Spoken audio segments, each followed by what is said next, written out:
आप देख रहे हैं the him tales horror stories. प्रस्तुत एक और नई कहानी। अंजलि और रितेश ने दिल्ली यूनिवर्सिटी से अपनी स्टडी कंप्लीट की थी। दोनों एक दूसरे को पसंद करने लगे थे। रितेश राज घराने से था और अंजलि एक मिडिल क्लास फैमिली से थी। इसलिए रितेश ने अपने पिता के डर से उन्हें बिना बताए ही शादी कर ली थी। और अब काफी हिम्मत जुटाने के बाद रितेश अंजलि को लेकर अपने गांव वापस जा रहा था, बल्लभगढ़। दिल्ली से तकरीबन 9 घंटे के सफर के बाद वो बल्लभगढ़ पहुंच गए। ओह थैंक गॉड तुम्हारा गांव आ गया। मैं तो बैठे बैठे थककर चूर हो चुकी हूँ। अब देखना तुम्हारा रितेश कितनी बड़ी विरासत का मालिक है। गांव के अंदर आने पर यहाँ की हरियाली और बड़े बड़े घर अंजलि को बहुत अच्छे लगे। काफी देर बाद गाड़ी एक आलीशान हवेली पर जाकर रुकी। Oh my God. हवेली के गेट पर रितेश के माता पिता ठाकुर महेश और ठाकुराइन मालती अपने एक नौकर बिरजू के साथ खड़े हुए थे। उनको देखकर अंजलि थोड़ा झिझक रही थी। नमस्ते मम्मी जी। नमस्ते पापा जी। रितेश बेटा, अगर तुम मेरे इकलौते बेटे और विरासत के इकलौते वारिस ना होते तो हम तुम्हारी शादी को कभी मंजूरी नहीं देते। खैर चलो अंदर आओ। अंदर जाने के बाद भी रितेश के माता पिता ने या उससे ज्यादा बात नहीं की, लेकिन अंजलि इस बात से खुश थी कि उन्होंने अंजलि को बहू के रूप में स्वीकार कर लिया। सभी ने साथ में डिनर किया और उसके बाद अंजलि चलो हम दोनों बाग में टहलने चलते हैं, जहां मैं बचपन में बहुत घूमता था।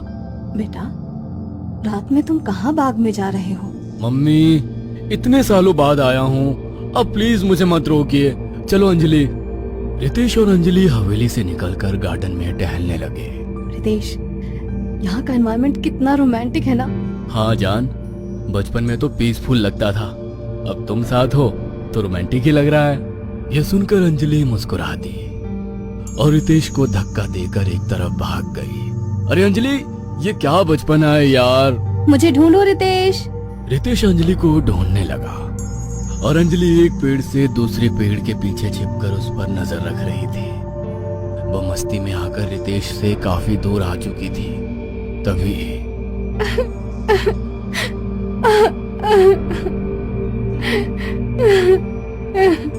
उसे किसी लड़की के रोने की आवाज सुनाई देने लगती है। ये किसकी आवाज है इतनी रात में इस जगह?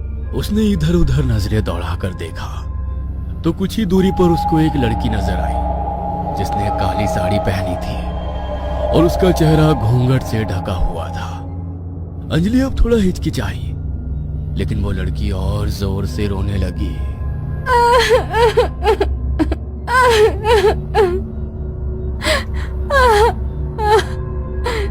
कौन है आप? ऐसे क्यों रो रही हैं? वो लड़की बिजली की रफ्तार से उसके करीब आई और उसने अंजलि का हाथ पकड़ लिया। तभी अचानक उसका रोना भयानक हंसी में बदल गया।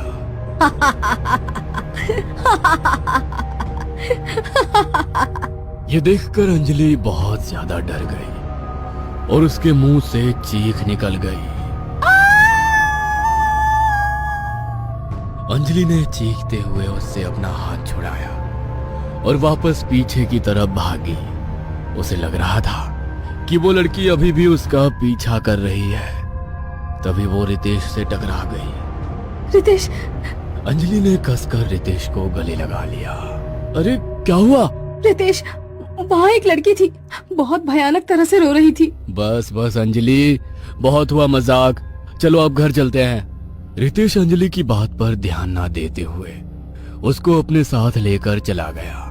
दोनों रूम में जाने के बाद लेट गए, लेकिन अंजलि के दिल में अब डर बैठ गया था कि वो लड़की कौन थी और क्यों इस तरह रो रही थी। उस रात के बाद हर जगह अंजलि को महसूस होता था कि वो लड़की उसके साथ है। जब वो सो रही होती तो लगता वो उसके सिरहाने बैठी है। वो किचन में काम कर रही होती तो ऐसा लगता कि वो उसके पीछे खड़ी है। लेकिन उसने अभी तक अंजलि को कोई नुकसान नहीं पहुंचाया था, इसलिए अभी तक अंजलि की बात पर रितेश ने भरोसा नहीं किया था। धीरे धीरे 9 महीने गुजर गए। अब अंजलि मां बन चुकी थी।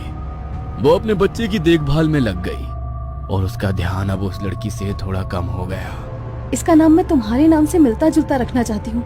रोहन कैसा रहेगा? अब रोहन? अच्छा नहीं जान, बहुत अच्छा रहेगा। ये सुनकर अंजलि मुस्कुरा दी। अब रितेश अपने काम में बिजी था और अंजलि पूरी तरह से रोहन की परवरिश में लगी थी। एक दिन रितेश बिजनेस के सिलसिले में दिल्ली गया हुआ था। अंजलि अपने कमरे में रोहन के साथ सो रही थी। तभी उसे वही आवाज सुनाई दी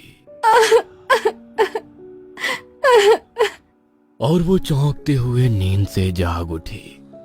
उसकी सांसें तेज तेज चल रही थी और माथे पर पसीना आ गया था। तभी उसने पाया कि रोहन उसकी बराबर में नहीं है। रोहन कहाँ गया मेरा रोहन? उसे फिर से वही रोने की आवाज सुनाई दी तो उसने देखा कि वो लड़की घर के कोने में बैठी है और रोहन उसी की गोद में सो रहा है। ये देखकर अंजलि के पैरों तले जमीन निकल गई। रोहन! उसने आगे बढ़कर उसकी गोद से रोहन को उठाना चाहा, लेकिन उस लड़की ने अंजलि का हाथ पकड़ लिया। इस हरकत से अंजलि के बदन में सनसनी दौड़ गई। मम्मी, पापा जी! ये कहते हुए उसने तेजी से रोहन को उसकी गोद से छीन लिया। मेरा बच्चा, मेरा बच्चा! क्या हुआ? क्यों इतनी रात में चिल्ला रही थी? पापा, यहाँ एक लड़की। ये कहते हुए उसने दीवार की तरफ इशारा किया तो अब वो लड़की वहाँ नहीं थी। देख ली होगी सोने से पहले कोई भूत की फिल्म। इन शहरी लड़कियों के तो यही ड्रामे रहते हैं। चलो वापस अपने कमरे में जाओ। अंजलि अपने कमरे में जाकर रोहन को खुद से चिपटा कर लेट गई। आज की इस घटना से उसका डर और ज्यादा बढ़ गया था। अगले दिन जब रितेश घर वापस आया रितेश! तो अंजलि ने उसको सब कुछ बताया, लेकिन इस बार भी रितेश ने उसकी बात पर भरोसा नहीं किया। मगर एक रात मालती अपने कमरे में सो रही थी। तभी उसको वही रोने की आवाज सुनाई दी और उसकी आंख खुल गई। कौन है? उसने महेश को जगाया नहीं और कमरे से बाहर निकली। तभी उसने पाया कि कॉरिडोर की जमीन पर वही लड़की बैठी रो रही है।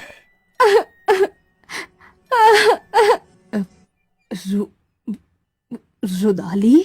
ये कहते हुए मालती वहां से भागी और हड़बड़ाहट में अंजलि के कमरे में घुस गई। क्या हुआ मम्मी जी? अब वो रुदाली मेरे पीछे है। मुझे बचा ले बहू, बचा ले बहू। तभी वो रोने वाली औरत वहां आ पहुंची। उसने मालती का पैर पकड़ा और उसको तेजी से घसीटते हुए एक कमरे में ले गई। कमरे का दरवाजा अपने आप बंद हो गया। मम्मी! अंजलि और रितेश दरवाजे को पीटने लगे, लेकिन दरवाजा नहीं खोल रहा था। पापा जल्दी आइए! महेश जैसे ही कमरे से निकल वहां पहुंचा, तभी दरवाजा खुल गया और मालती का बिना सर का शरीर बाहर आ गिरा। ये देखकर उन तीनों का दिल बुरी तरह दहल गया। मालती! मालती की मौत से घर में मातम का माहौल छा गया था, लेकिन अब अंजलि के दिल का डर अपनी चरम सीमा पर आ चुका था। तुमने मुझे अब तक बहुत झुठला लिया, लेकिन अब तुमको बताना ही पड़ेगा कि तुम मुझसे क्या छिपा रहे हो। कौन है वो लड़की? अंजलि, मुझे सच में नहीं पता वो कौन है। वो रुदाली है, एक रुदाली। कौन रुदाली पापा? आज से 22 साल पहले मैं रोज शाम जंगल में टहलने जाया करता था। ऐसे ही एक शाम मुझे घूमते घूमते रात हो गई थी और प्यास भी बहुत लगी थी। तभी मुझे एक छोटी सी झोपड़ी नजर आई। मैं पानी पीने के इरादे से उस झोपड़ी में गया तो मेरी मुलाकात वहां सुगना से हुई। सुगना बहुत ही खूबसूरत लड़की थी। पेशे से वो एक रुदाली थी। जब भी किसी घर में कोई मौत होती है तो वहां अफसोस करने रुदाली को बुलाया जाता है, जो मैयत के पास बैठकर बड़ी जोर जोर से रोती है। सुगना और मैंने पहली मुलाकात में ही एक दूसरे को पसंद कर लिया था। उसके बाद हम लोग रोज मिलने लगे। हम एक दूसरे के साथ वक्त बिताते और इसी के साथ हमने कई रात भी गुजारी। महेश, आप अपने पिता से हमारी शादी की बात कब करेंगे? अरे मैं उनसे बात करने की हिम्मत ही नहीं जुटा पा रहा हूँ। क्या करूँ? ये आप क्या कह रहे हैं? आपको पता भी है माँ बनने वाले हैं। उसके मुंह से ये बात सुनकर मैं बहुत डर गया था। मुझे अपनी गलती पर बहुत पछतावा हुआ। मैंने उससे मिलना जुलना बंद कर दिया। कई महीने गुजरने के बाद वो एक दिन अपनी गोदी में एक बच्चा लिए हवेली पहुंच गई और तुम्हारे दादाजी को उसने सब कुछ बता दिया। उन्होंने मेरी तरफ गुस्से से देखा, फिर उस पर काबू पाते हुए सुगना से बोले, तुम फिक्र मत करो बेटी, तुम्हारी शादी महेश से ही होगी। यह सुनकर वो बहुत खुश हुई और तुम्हारे दादाजी ने उसे ठहरने को एक कमरा दे दिया। उनके इस फैसले से मैं भी बहुत हैरान था, लेकिन रात को जब वो सो रही थी तो उन्होंने अपने असली प्लान को अंजाम दिया। तुम्हारे दादाजी मुझे साथ लेकर उसके कमरे में गए और उसके पेट में चाकू घोंप दिया। तभी सुगना दर्द में चीखती हुई नींद से जागी।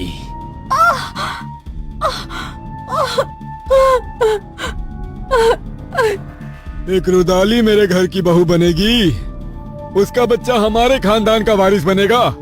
तूने ऐसा सोच भी कैसे लिया? सुगना जमीन पर गिरकर अपनी आखिरी सांसें गिनने लगी। पिताजी के इस हमले से मैं भी बहुत ज्यादा चौंका हुआ था, लेकिन कुछ नहीं बोल सकता था। तुमने मुझे तो खत्म कर दिया, लेकिन मेरे बेटे के हक के लिए मैं वापस आऊंगी। मेरे बेटे को उसका हक दिला कर रहूंगी। ये उसके आखिरी शब्द थे। उसकी चिता को आग देने के बाद पिताजी ने उसके बच्चे को हमारे कारखाने में काम करने वाले एक कर्मचारी को दे दिया। उसने उसका नाम माधव रखा और उसकी परवरिश की। लेकिन सुगना के खून के कुछ दिन बाद ही पिताजी की रहस्यमयी तरीके से मौत हो गई। उसके बाद मैंने तुम्हारी माँ से शादी की और उस बात को हमेशा के लिए भूल गया। पिताजी, मुझे यकीन नहीं होता कि जिस खानदान पर मुझे इतना गर्व था, उसी खानदान का इतिहास इतना बुरा है। मैंने सोचा नहीं था। तभी इन तीनों को रुदाली के रोने की आवाज सुनाई दी। उसे सुनकर ये तीनों डर गए। ये तीनों ने देखा कि रुदाली रोते हुए इन्हीं की तरफ आ रही है। आज उसने पहली बार अपना घूंघट हटाया था। उसके चेहरे पर गुस्सा साफ नजर आ रहा था।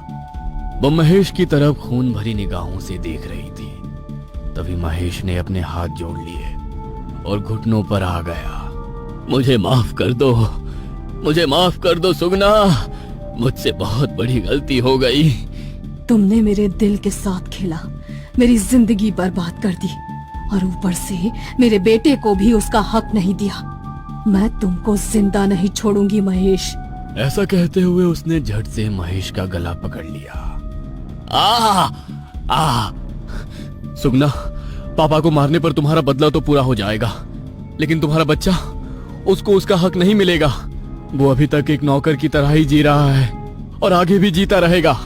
हाँ, मैं इस महेश को मारकर अपना प्रतिशोध लूंगी। तुम चाहो तो मैं तुम्हारे बेटे को उसका हक दिलाऊंगा। मेरी जगह वो इस विरासत का वारिस बनेगा। मैं तुमसे वादा करता हूँ, लेकिन तुम पापा की जान बख्श दो। इतना सुनते ही रुदाली ने महेश को छोड़ दिया। महेश अपने गले को पकड़कर लंबी सांस लेते हुए खांसने लगा। अपना वादा जरूर निभाना, वरना ठीक नहीं होगा। ये कहकर रुदाली गायब हो गई। पापा, मुझे अभी माधव से मिलना है, जल्दी से मुझे उसके पास ले चलिए। महेश इन दोनों के साथ उस लड़के माधव के घर पहुंचा और उसे सब कुछ बताया। नहीं चाहिए मुझे ये विरासत, आप मेरे पिता बनने लायक ही नहीं हैं। मुझे माफ कर दे बेटा, बस एक मौका दे दे। इस पर रितेश और अंजलि ने माधव को समझाया तो वो कुछ नहीं बोला। माधव को हवेली लाया गया और पूरे गांव के सामने पूरे आत्मसम्मान के साथ उसे विरासत का वारिस घोषित किया गया। अब माधव हवेली के बड़े से कमरे में आराम से रह रहा था। आज पहली बार रुदाली उसको देखकर बहुत खुश नजर आ रही थी।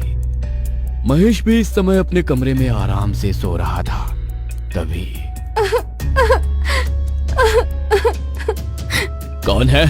मेरे बेटे को उसका हक तो मिल गया, लेकिन मेरे साथ किए हुए धोखे का बदला मैंने तुमसे नहीं लिया।